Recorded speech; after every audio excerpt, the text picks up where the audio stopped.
Hello friends, मैं Manisha Verma professional course की कड़ी में एक बार फिर से आपके बीच में उपस्थित हूँ।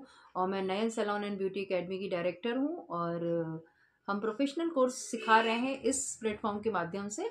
तो बहुत ज़्यादा ज़रूरी होता आता है कि बहुत सारी चीज़ों को, जो चीज़ें मतलब आप डायरेक्ट पूछ नहीं पाते हैं, कमेंट सेक्शन में जाकर पूछेंगे, फिर हम आपको रिप्लाई देंगे। क्योंकि एकेडमी तो क्या होता है कि सामने आप देखते हैं, हम सामने आपको बता देते। तो मैंने सोचा क्यों ना मैं अपना जो भी मैं आपसे शेयर करूं थ्योरी के माध्यम से। तो जो एक छोटी छोटी सी चीज़ें होती है ना, जो डायरेक्ट कॉन्वर्सेशन नहीं हो पाता है, तो मैंने कोशिश की है उस गैप को भरने की। तो यदि मैं कहीं कुछ बहुत डीपली बता रही हूँ तो मैं क्लियर करूँ, उसका जो रीज़न है वो सिर्फ इतना सा है कि हमारा डायरेक्ट कॉन्वर्सेशन नहीं हो पा रहा है ना, और वो हो भी नहीं सकता इस माध्यम से। इसलिए मैं हर चीज़ों को आपको बहुत ही ज़्यादा बारीकी से बताऊंगी। तो मैं वापस आती हूँ टॉपिक पे। टॉपिक है हमारा वैक्सिंग, अनवांटेड हेयर्स को निकालने की सबसे सेफ पद्धति के बारे में। तो जो वैक्सिंग है, एक्चुअली क्या होता है ना कि ये जो प्रोफेशनल कोर्स है, प्रोफेशनल इसलिए बोला जाता है कि हमको प्रोफेशनल ही माना जाता है, हम लोग प्रोफेशनल्स कहलाते हैं। जैसे डॉक्टर का काम डॉक्टर करता है ना, ब्यूटिशियन का काम ब्यूटिशियन कर सकती है। तो इसमें सबसे बड़ी चीज़ होती है कि ट्रेंड हाथ होना चाहिए। तो जब आप वैक्सिंग कराने जाते हैं, आप अपनी स्किन किसी को देते हैं ना, तो बहुत ज़रूरी होता है कि इसको करने वाले को सारी चीज़ों की जानकारी हो, टेम्परेचर की जानकारी हो, मेथड की जानकारी हो, हाइजीन का वो ध्यान रखता हो। तो जो इसमें प्रिकॉशंस होती हैं, कुछ प्रिकॉशंस हैं जो मैं चाहूँगी कि यदि आप उनका पालन करके आप वैक्सिंग करते हैं तो आपकी वैक्सिंग अच्छी होगी और आपका क्लाइंट सेटिस्फाइड होगा और आपको किसी भी प्रकार का आपके साथ एक्सीडेंट नहीं होगा।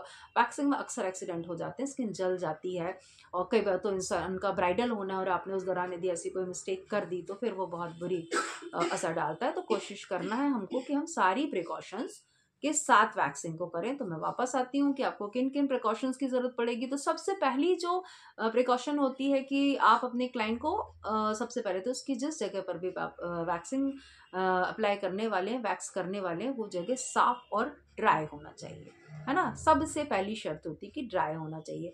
दूसरी चीज ये होती है कि आप वैक्स किस टाइप का यूज कर रहे हो, क्लाइंट की स्किन कितनी सेंसिटिव है, इसकी जानकारी आप उसको दो। आप जानकारी ले लो कि उसने पहले वैक्सिंग कराई है कि नहीं कराई, वो कितने टेम्परेचर में कंफर्टेबल है, ये आपको पता होना चाहिए। ठीक है, इसके लिए आप पैच टेस्ट कर लो कि थोड़े से हिस्से में लगाकर देख लो, यदि उसको दाने नहीं आए हैं या रैशेस नहीं पड़े हैं और उतनी हीट के साथ वो कंफर्टेबल है तो कर ले। थर्ड चीज जो होती है कि आप खुद भी टेम्परेचर के मामले में एक्सपर्ट हो, आपको पता होना चाहिए कि कितनी जल्दी आपको वैक्स को स्प्रेड करना है। क्योंकि यदि नए बच्चे जब वैक्स करते हैं तो क्या होता है ना, एक तो वो थोड़ा सा डरे होते हैं। सेकंड चीज ये होती है कि क्लाइंट करवाते समय उसको यदि पता है कि ये हैबिचुअल नहीं है तो वो भी डरे होते हैं।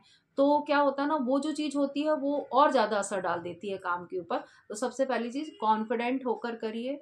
और वैक्स को फैलाने का तरीका बहुत इंपॉर्टेंट होता है। तो सबसे बड़ी सावधानी होती है कि जब आप वैक्स कर रहे हैं तो फटाफट वैक्स को फैला दीजिए। क्योंकि एक जगह पर यदि वैक्स रखी हुई होती है तो वो जल जाती है। जिस तरीके से हम लोग चाशनी को कभी यदि हाथ में ले लो और यदि उसको हटाया नहीं हाथ से तो वो जगह तो जलेगी, क्योंकि गर्म है। वैसे ही वैक्स को यदि आप स्प्रेड कर देते हो ना, तो स्प्रेड करने से वैक्स तुरंत ठंडी हो जाती है। तो स्किन को ड्राई रखना है, आपको वैक्स को प्रॉपर तरीके से स्प्रेड करना है, एक जगह पर रखकर नहीं छोड़ना है, टेम्परेचर को चेक कर लेना है, क्लाइंट की स्किन भी देख लेना है कि ऐसा तो नहीं कि बहुत सेंसिटिव स्किन है टेम्परेचर को लेके, तो वहां पर भी आपको सावधानी रखना पड़ेगी। अब इसके बाद जो बारी आती है वो आती है कि जो पट्टी हम लगाते हैं, पट्टी जो होती है वो साफ सुथरी हो। बेटर होगा डिस्पोजल पट्टियों का उपयोग करें। आजकल तो हर चीज में डिस्पोजल आ गया, तो मार्केट में डिस्पोजल स्ट्रिप्स आती हैं, आप उनका उपयोग करिए। हाइजीन का पूरा पूरा ध्यान रखिए।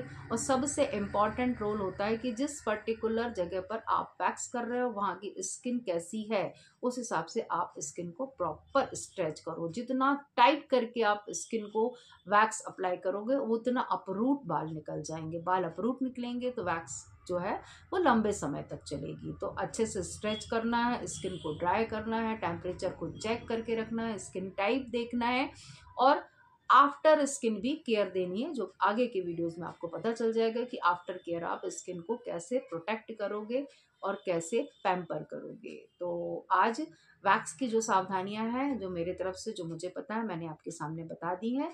और इन चीज़ों के साथ यदि आप अपने वैक्स को कंप्लीट करते हो तो वैक्स बहुत अच्छे तरीके से और सेफ तरीके से होएगी। अब आगे इसकी कड़ी में जो भी वीडियो बनेगा उसका आप वेट करें। हम अगली कड़ी में आगे की चीज़ें बताएंगे। आज के लिए इतना काफ़ी है।